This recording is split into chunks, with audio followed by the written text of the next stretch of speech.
네, 김건희 특검은 또 이른바 집사 게이트와 관련해서 오늘 아침 HS 효성 등에 대해 동시다발 압수수색에 나섰습니다. 이상민 전 장관의 신병을 확보한 내란 특검은 이제 한덕수 전 총리를 정조준하고 있습니다. 취재기자 연결합니다. 오승훈 기자, 김건희 특검이 오늘 아침 대대적인 압수수색에 나섰다고요? 네, 이른바 집사 게이트와 관련해 김건희 특별검사팀이 관련 회사에 대한 동시다발 압수수색에 나섰습니다. 김건희 특검팀은 오늘 오전 대기업들로부터 거액을 투자받은 IMS 모빌리티와 이 회사에 투자한 HS 효성, 관련자 주거지 등에 대한 압수수색에 착수했습니다. 조현상 HS 효성 부회장은 오늘 오전 10시 특검에 출석해 조사를 받을 예정이었지만 압수수색 진행으로 다음 주 월요일, 오는 4일로 조사 일정이 미뤄졌습니다.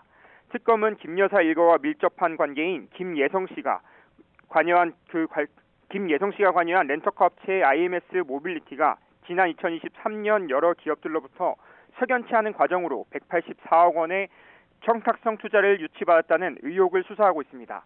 앞서 특검팀은 IMS 모빌리티에 거액을 출자한 카카오 모빌리티 류긍선 대표, 한국증권금융 윤창호 전 대표이사 사장 등을 잇따라 불러 조사했습니다.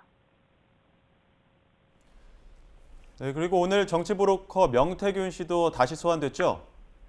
네, 김건희 여사의 의혹들을 수사하는 민중기 특별검사팀에 정치브로커 명태균 씨가 이틀째 출석했습니다. 명 씨는 오늘 특검팀에 출석하며 취재진을 만나 국민이 많은 관심을 갖고 지켜보고 있다라며 특검 조사에 성실히 협조할 생각이라고 강조했습니다. 앞서 명 씨는 어제도 특검에 출석해 13시간 넘게 조사를 받았습니다. 명 씨는 지난 2022년 20대 대통령 선거 과정에서 윤석열 전 대통령에게 81차례에 걸쳐 불법 여론조사를 해준 혐의를 받고 있습니다. 네, 내란 특검이 어제 이상민 전 장관을 구속했는데 오늘 불러서 조사를 할까요? 네, 내란 특검팀은 일단 오늘 이상민 전 장관을 구치소에서 곧바로 불러 조사하지는 않을 것으로 보입니다. 특검팀 관계자는 오늘 새벽 영장이 발부된 만큼 당일 즉각 조사는 쉽지 않을 것 같다고 밝혔습니다.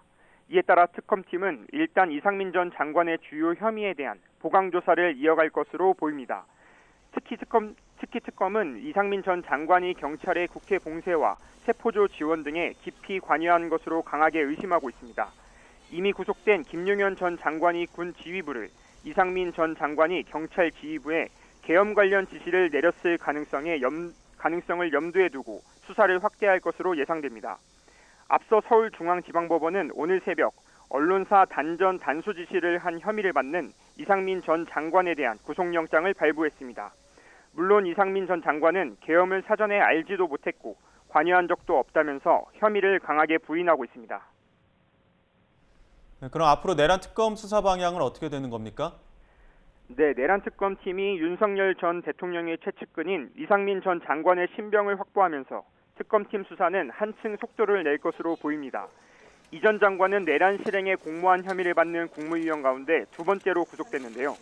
특검팀은 이제 한덕수 전 국무총리를 정조준할 것으로 관측됩니다.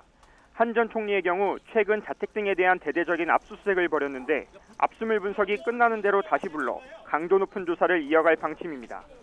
한 전 총리는 지금까지 계속 혐의를 부인해왔지만 특검이 이 전 장관처럼 전격적으로 구속영장을 청구할 것이란 전망도 높습니다.